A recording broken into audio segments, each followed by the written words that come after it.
अगर मैं आपसे कहूं कि अब ये एटम बम न्यूक्लियर बम से बात नहीं बल्कि हाइड्रोजन बम से बात बनेगी, क्योंकि चीन ने यह ऐलान कर दिया है कि अगर अमेरिका ज्यादा चक्कर पकड़ किया तो इस बार एटम बम न्यूक्लियर बम नहीं निकलेगा, डायरेक्ट हाइड्रोजन बम निकलेगा। लेकिन सवाल उठता है ना कि आखिरकार यह हाइड्रोजन बम होता क्या है। सवाल यह भी उठता है कि आखिरकार यह हाइड्रोजन बम काम कैसे करता है। सवाल यह भी उठता है कि हाइड्रोजन बम क्या भारत के पास है, आखिरकार किन किन देशों के पास है और कब कब इसका सफल परीक्षण किया गया था, और यह हाइड्रोजन बम कितना ताकतवर होता है आपके न्यूक्लियर बम से। अरे जब अभी आप सुनोगे ना तो आपके रोंगटे खड़े हो जाएंगे, आप कहोगे भाई साहब हो ही नहीं सकता इतना ताकतवर कि पूरी आधी धरती हिला दे। आप देखने की कोशिश करोगे ना तो यहां पर असल में अभी अमेरिका पूरी दुनिया के अंदर जो तांडव नाच मचाया हुआ है, इतना तांडव नाच इस 2025-2024 में कभी मचा नहीं था जितना ट्रंप आकर पूरी दुनिया में मचाया हुआ है। और ये तांडव नाच की चरम सीमा तब पार होती है जब ये रूस के एक जहाज को कब्जा कर लेता है, और वहीं से तो यार न्यूक्लियर बम की आवाजें निकलना चालू होती हैं और कहा जाता है कि बस करिए अब बस करिए, अब खत्म होने वाला है खेल, क्योंकि न्यूक्लियर बम निकलने वाला है। लेकिन क्या ये न्यूक्लियर बम, एटम बम या ये जो होते हैं हाइड्रोजन बम निकलेंगे? अभी हम आपको आगे बता देंगे। लेकिन हाँ, उससे पहले चीन ने ऐलान कर दिया है कि अगर ज्यादा चक्कर पकड़ किए अमेरिका तो इस बार न्यूक्लियर बम और किसी से बात नहीं बल्कि हाइड्रोजन बम निकलेगा। लेकिन यह हाइड्रोजन बम यार कितना ताकतवर होता है कि उसके सामने न्यूक्लियर बम भी एकदम बच्चा लगता है। हाँ जान जाइए, छुरछुरिया पटाखा है, इतना छोटा लगता है। आप देखने की कोशिश करोगे तो अभी ट्रंप कह दिया है कि हम ग्रीनलैंड पर कब्जा करेंगे, और ग्रीनलैंड पर कब्जा करने का मतलब क्या है कि वहां पर जाकर लड़ना पड़ेगा, वापिस से एक बार दुनिया की अर्थव्यवस्था को उल्टा सीधा करना पड़ेगा। और ग्रीनलैंड को अगर ये कब्जा करने की कोशिश करेगा तो इतना जान जाइए फिर वहां रूस और चीन जरूर आकर लड़ेंगे, क्योंकि इसने साफ साफ ऐलान कर दिया था कि ग्रीनलैंड पर अगर आज हम कब्जा नहीं करेंगे तो कल को चीन या रूस कब्जा कर लेंगे। इस वजह से अमेरिका को कब्जा करना जरूरी है, क्योंकि हम चीन और रूस को, अपने दुश्मन को यहां बगल में लाकर बैठाना नहीं चाहते। असल में इसकी मेन स्ट्रेटजी ये है कि जो वेस्टर्न हेमिस्फीयर वाले देश हैं जो अमेरिका के अंदर आते हैं ना, उन सब पर कब्जा करने की ये ट्रंप सोच रहा है। 21 साल बीता है, अब इसका 3 साल बाकी है भाई साहब। 3 साल में कितना तांडव नाच मचाएगा आप सोच भी नहीं सकते, और 3 साल में कितने देश को जीत जाएगा। अरे आप खुद सोच कर देखिए ना, अभी वेनेजुएला को कब्जा लिया, फिर उसके बाद मैक्सिको की बारी लगा ही दिया है, क्यूबा को कह ही दिया है, और ग्रीनलैंड पर अब निकल ही चुका है। मतलब एक ही साथ में 3-3 4-4 देश पर। और इसने यह भी कह दिया है कि जो हमारा मिलिट्री का बजट रहता है ना उसको 50% से और बढ़ाते हैं। अरे हाँ भाई साहब, इसका मतलब ये कुछ बहुत बड़ा खेल करने वाला है और बहुत देशों पर कब्जा करने वाला है। लेकिन बहरहाल अगर ये इतना सब कुछ करता है और अगर इतने युद्ध ये कराता है, जो इंसान पीस पुरस्कार पा रहा था आज वही दूसरे देश पर कब्जा करने की क्यों सोच रहा है, इसका भी करेक्ट आंसर किसी को पता नहीं चल पाया। सब हवा हवा में फेंक रहे हैं। लेकिन हाँ, ये जो कुछ भी करेगा वो जान जाइए परमाणु बम की ओर इशारा करेगा।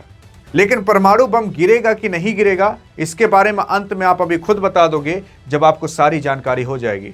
लेकिन उससे पहले आप अपनी आंख के सामने देख सकते हो, हाइड्रोजन बम को गिराने की धमकी कोई और नहीं बल्कि चाइना के ही थिंक टैंक की तरफ से आ चुकी है। आप शक्ल भी देख सकते हो।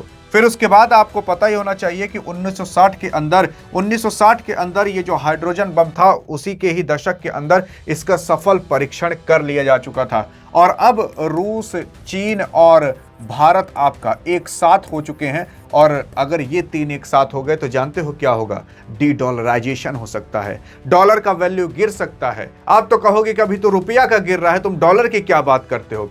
रुपया का नहीं गिर रहा यार। असल में जो भारत है ना, अभी वो गोल्ड रिजर्व बढ़ाने की कोशिश कर रहा है, अपने देश के अंदर गोल्ड लाख खरीद कर रख रहा है। अरे कई मेट्रिक टन, लगभग 800 से भी ज्यादा भारत खरीद चुका है, टॉप 10 की कंट्री माने लगा है, जिसकी वजह से भारत को रुपया खर्च करना पड़ रहा है, रुपया इसलिए कमजोर हो रहा है। लेकिन जब भारत के पास काफी हद तक सोना हो जाएगा फिर उसके बाद भारत किसी को भी आंख दिखाकर कहेगा जो उखाड़ना उखाड़ ले, तू अगर डॉलर बंद भी कर देगा तो मेरे पास गोल्ड है। दुनिया गोल्ड पर ही चलती है, तेरे डॉलर पर नहीं। हाँ भाई साहब, आपको पता होना चाहिए डॉलर और गोल्ड की कहानी, तो आप ये पूरा का पूरा दुनिया का जो ट्रेड होता है इसको समझ पाओगे। लेकिन मैंने आपको एक रास्ता बता दिया कि आखिरकार कैसे काम करता है। लेकिन आइए देखते हैं कि मेन टॉपिक पर चलते हैं कि अगर यह हाइड्रोजन बम, एटम बम की बात आती है तो क्या होता है। देखो असल में अगर देखा जाए तो किस किस देश के पास ये हाइड्रोजन बम है और कब कब टेस्ट हुआ, मैं आपको वही बता देता हूँ। जैसे 1952 के अंदर पहली बार, असल में जब वर्ल्ड वॉर 2 हो रहा था 1945 में, अमेरिका ने ही जापान के ऊपर वर्ल्ड वॉर ख़त्म करने के लिए ये एटम बम गिराया था। और उस एटम बम का नाम भी मैं बता दूंगा। लेकिन हाँ, जब वो एटम बम गिरा था तो भाई साहब एक ही बार में ना उस एरिया के अंदर जितने लोग आए थे वो मरे नहीं थे, भाप बन गए थे। हाँ जी हाँ, भाप बन गए थे। इतना भी कहा जाता है कि वहाँ पर जो पैदा होते बच्चे हैं ना, हिरोशिमा नागासाकी के अंदर लूज लंगर पैदा होते हैं, अभी तक उसका इतना इफेक्ट है। लेकिन बहरहाल अगर आइए देखते हैं हाइड्रोजन बम गिरता तो क्या हाल होता। देखो 1952 के अंदर अमेरिका ने मार्शल आइलैंड पर अपना इसका सफल परीक्षण किया था। अगर हम टेस्ट 2 की बात करें तो 1953 के अंदर सोवियत संघ ने साइबेरिया के अंदर अपना सफल परीक्षण किया था, मतलब 1 साल का ही अंदर था ये 1952-1953 के अंदर। अगर तीसरे परीक्षण की बात करें तो 1957 के अंदर ब्रिटेन ने पहली बार अपना परीक्षण किया था प्रशांत महासागर के अंदर। फिर उसके बाद अगर आप देखने की कोशिश करोगे तो आगे भी कुछ देश हैं जो कि सफल परीक्षण कर चुके हैं, और अभी पता चलेगा आपको कि भारत के पास हाइड्रोजन बम है कि नहीं। हाँ, देखने की कोशिश करोगे तो फिर उसके बाद 1967 के अंदर जो चीन था उसने सफल परीक्षण अपना शिंगजियांग क्षेत्र के अंदर कर लिया था। फिर उसके बाद अगर हम बात करें 1968 के अंदर जो फ्रांस था उसने अपना सफल परीक्षण दक्षिण प्रशांत के अंदर कर लिया था। फिर उसके बाद आता है भारत। 11 मई 1998 को राजस्थान के जो पोखरण इलाका है वहां पर अपना सफल परीक्षण कर लिया था। यानी कि जो भारत है उसने 1998 में अपना हाइड्रोजन बम बना लिया था। और आपको पता है, अरे भाई साहब, भारत के पास 2 तरीके के एटम बम होते हैं, एक तो प्लूटोनियम वाला और एक यूरेनियम वाला। भारत के पास 2 के दोनों हैं। और उसी के साथ साथ अगर हाइड्रोजन बम की बात करें तो हाइड्रोजन बम भी भारत के पास है, लेकिन पाकिस्तान के पास हाइड्रोजन बम नहीं है। लेकिन आइए देखते हैं कि हाइड्रोजन बम यार किस खेत की मूली है जिसकी इतनी चर्चाएं की जाती हैं। देखो मैंने इतने देश आपको गिनाए, लेकिन ऐसा भी कहा जाता है कि ये जो किम जोंग उंगा है इसके पास भी क्या पता हाइड्रोजन बम है, लेकिन ये छुपा कर रखा है, अभी दुनिया के सामने नहीं आ पाया। लेकिन वेनेजुएला के पास ना एटम बम था ना न्यूक्लियर बम था, मतलब कोई भी बम नहीं था। हाँ, बस अच्छा खासा सेना था और अब नहीं था यार, इस वजह से ही इसको उठा ले गया। अगर इसके देश में हाइड्रोजन बम या न्यूक्लियर बम होता तो औकात नहीं थी कि आकर इसके यहाँ से इसको उठा कर ले चले जाए। फिर उसके बाद भाई साहब अगर इज्जत पर बात आ जाती थी फिर उसके बाद कई लोगों की जान जा सकती थी। लेकिन जिसके पास हाइड्रोजन बम न्यूक्लियर बम है वहां पर ये नहीं कुछ कर सकता किसी राष्ट्रपति प्रधानमंत्री को उठवा ले। अगर आप सोच रहे हो कि जैसे वेनेजुएला के राष्ट्रपति को उठवा लिया गया वैसे क्या भारत के प्रधानमंत्री को उठवा जा सकता है? कई कीमत पर नहीं, सवाल तक नहीं पैदा होता। लेकिन आइए देखते हैं कि आखिरकार ये काम कैसे करता है हाइड्रोजन बम न्यूक्लियर बम। मैं आपको थोड़ी अच्छे तरीके से बता देता हूँ, आप तुरंत समझ जाओगे। देखो जैसे यार ना यूरेनियम होता है, यूरेनियम जो आपको दिख रहा है वही है। असल में इस यूरेनियम की ना बहुत प्रोसेसिंग होती है, उसके बाद कहीं जाकर ये यूरेनियम फटने लायक बनता है। ये यूरेनियम बहुत कम मात्रा में यूज़ किया जाता है एटम बम के अंदर, और यही इतना तेज ब्लास्ट करता है कि भाई साहब मारता एकदम पूरा छितर फितर कर देता है। असल में इसके अंदर चेन रिएक्शन चलती है। चेन रिएक्शन का मतलब क्या होता है मैं आपको बताता हूँ। असल में एक चेन ऐसे बनते चली जाती है। एटम जो रहते हैं ना वो 2 टुकड़े में डिवाइड होते हैं, और जब 2 टुकड़े में डिवाइड होते हैं तो देख सकते हो बीच में एनर्जी निकलती है, और वही एनर्जी इतनी ज़्यादा होती है कि भाई साहब मारता एकदम पूरा फाट जाता है। जैसे कि इसके अंदर जो यूरेनियम होता है ना उसमें एक ठो न्यूट्रॉन होता है एक्स्ट्रा, वो आता है टकराता है किससे? जो पूरा एटम है, ठीक है। अरे अणु परमाणु पढ़े थे ना बचपन में यार, वही चीज यह है यार, उसी में आता है टकराता। इतना तेज टकराता है ना कि ये 2 पार्ट में से डिवाइड हो जाता है। एटम देखो 2 पार्ट में डिवाइड हो गया, और जब ये 2 पार्ट में डिवाइड होता है ना तो बीचों में एनर्जी निकलती है, मतलब ताकत निकलती है, आग टाइप की निकलती है। और वो एनर्जी इतनी ज्यादा, मतलब अब सोचिए ना, अब ये 2 ठो हुआ, फिर यहाँ पर एक ठो ये न्यूट्रॉन निकला। अब ये न्यूट्रॉन आगे जाएगा और टकराएगा एटम से, और उन्होंने को 2 पार्ट में डिवाइड कर देगा। फिर उम्मन से 3 ठो ऐसे निकलते न्यूट्रॉन चले जाएंगे, फिर वो उन्हें आगे जाएंगे, मतलब एटम में टकराएंगे और उन्हें को वो मतलब डिवाइड कर देंगे। तो ये चेन रिएक्शन बनते चली जाएगी। इधर से 3 निकले, फिर इसके बाद 3 त्रिका 9 ठो निकलेंगे, 9 त्रिका 27 ठो, 27 त्रिका, आप मतलब ऐसा आप सोच सकते हो, इससे पूरा चेन बन जाता है। और हल्के से यूरेनियम में ही इतना तगड़ा ब्लास्ट होता है जिसको आप सोच नहीं सकते। क्योंकि जब ये एटम टूटता है तो बीचों में एनर्जी निकलती है। और सोचिए जब ऐसे खूब ढेर कुल्ले अनगिनत करोड़ों बिलियंस में एटम टूटेंगे तो कितनी एनर्जी एक ही बार में ब्लास्ट होगी।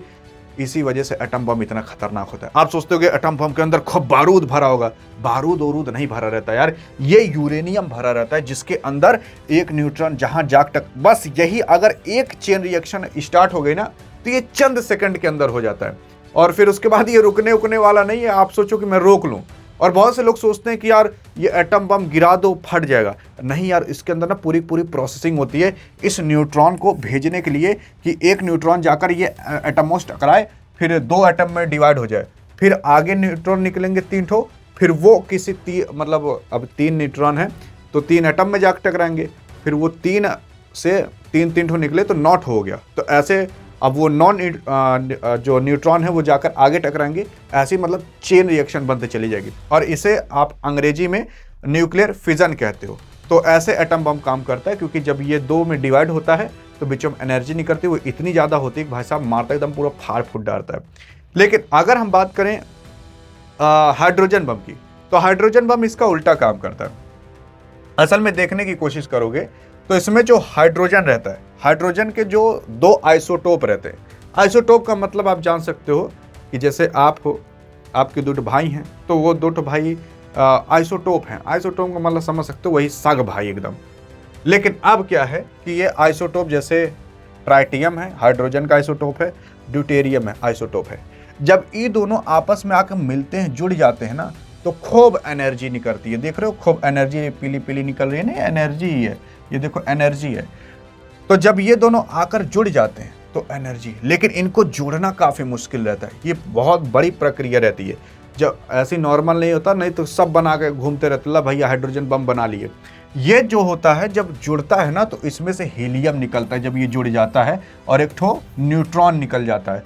तो ये जो हीलियम रहता है मतलब 2 ठो हाइड्रोजन जुड़े तो एक ठो हीलियम बन गया। और यही प्रक्रिया आपके सन के अंदर भी होती है और ये प्रक्रिया बहुत मुश्किल होती है कराना। अगर ये आसान होता तो बहुत सारे देशों के पास हाइड्रोजन बम होता।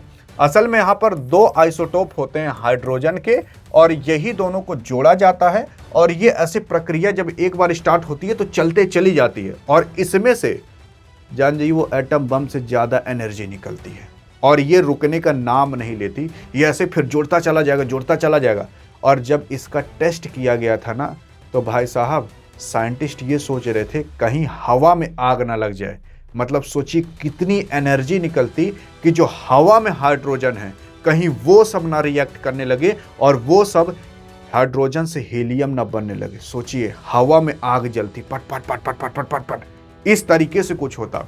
इसी वजह से साइंटिस्ट थे, डर रहे थे जब इसका टेस्ट कर रहे थे, इतना खतरनाक होता है। और इसे आप न्यूक्लियर फ्यूजन कहते हो, उसे फिजन कहते थे, इसे फ्यूजन कहा जाता है। वो फिजन है मतलब आई का वही अंतर है, तो उसमें फिजन इसमें फ्यूजन है। और यही सेम चीज़ आपका उसमें होता है सन में। तो सन जो है उसमें भी जो हाइड्रोजन रहता है वो आकर जुड़ता जाता है और हीलियम बनता जाता है। इसी वजह से सन जो है वो मतलब बहुत ज़्यादा उसके अंदर आग रहती। आप सोचते हो कि यार हट क्यों नहीं जाता, तो उसमें देखो यार एक नियमित प्रकार से होता होगा। गए नहीं हो, जब जाओगे उसके ऊपर तब देखोगे कैसा होता होगा।